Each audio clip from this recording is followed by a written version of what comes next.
স্বাধীনতার পর থেকে সীমান্তে বাংলাদেশের অভ্যন্তরে থাকা কদলা নদীতে মাছ ধরতে কিংবা গোসল করতে গেলে বাধা দিত ভারতীয় সীমান্তরক্ষী বাহিনী বিএসএফ।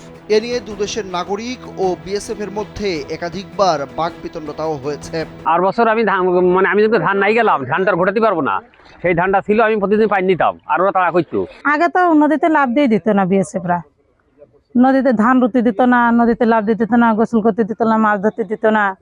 আর এখন আছে গিয়ে বিএসএফরা অত কিছু করছে না, মানে ওরা একটু ভয়তেই আছে, আমাদের বিডিআরদের ভয় করে। সম্প্রতি বিষয়টি নিয়ে স্থানীয় বিজিবি ব্যাটালিয়ন অবগত হলে খোঁজ খবর নিতে শুরু করে তারা।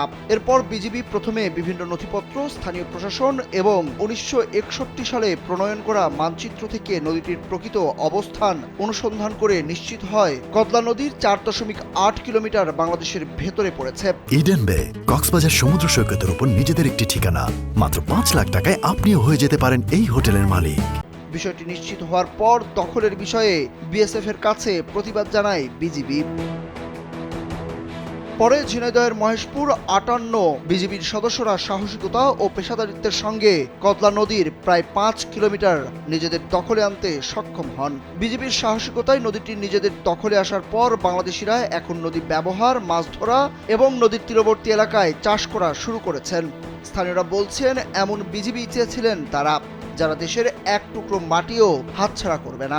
গত 5 বছর শেখ হাসিনা সরকার থাকা অবস্থায় নদীতে মনে করেন নাম দিয়ে দিইনি। এখন বর্তমান বিএসএফ এর দাদাগিরি আর নেই। বর্তমান সময়ে আমরা বিজিবি তৎপরতা এবং এলাকাবাসী মিলে আমরা সুন্দর পরিবেশে চাষাবাদ করতে পারছি এবং আমাদের যেসব সুযোগ সুবিধা এবং স্বাধীনতা ছিল সেটা সুন্দরভাবে আমরা প্রয়োগ করতে পারছি।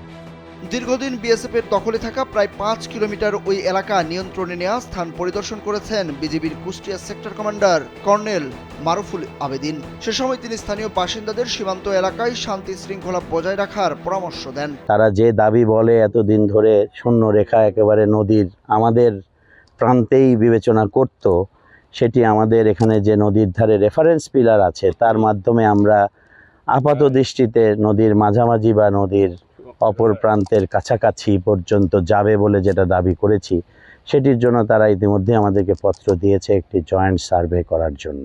অতি সত্বর আমাদের সার্ভে অফ বাংলাদেশকে আমরা পত্র দিয়েছি। এই সার্ভেটা করলেই এক্স্যাক্ট কত দূর পর্যন্ত আমরা এ ব্যবহার জারি রাখতে পারবো, হয়তো আরও বাড়বে ইনশাল্লাহ। এতদিন কদলা নদীর বাংলাদেশ সীমান্তের এই 5 কিলোমিটার ভারতের বিএসএফ দখল করে আধিপত্য বিস্তার করছিল। বর্তমানে ভারতীয় নাগরিক ও বিএসএফ এর আর কোনো আনাগোনা দেখা যাচ্ছে না এই এলাকায়। সুরুজ আহমেদ, কালবেলা।